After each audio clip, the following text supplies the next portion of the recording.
In this simple video tutorial, I'm going to share with you how to hide your story from someone in Messenger, not Facebook. This maintains personal boundaries and controlling who has access to your private moments. To do this, simply head to Messenger.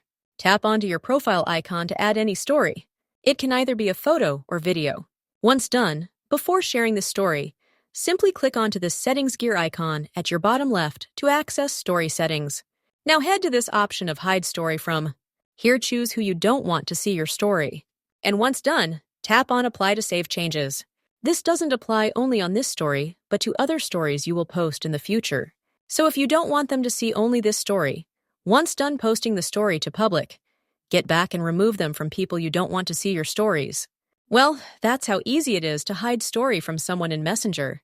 And if you find this video helpful, consider subscribing to our channel for more informative tutorials like this one.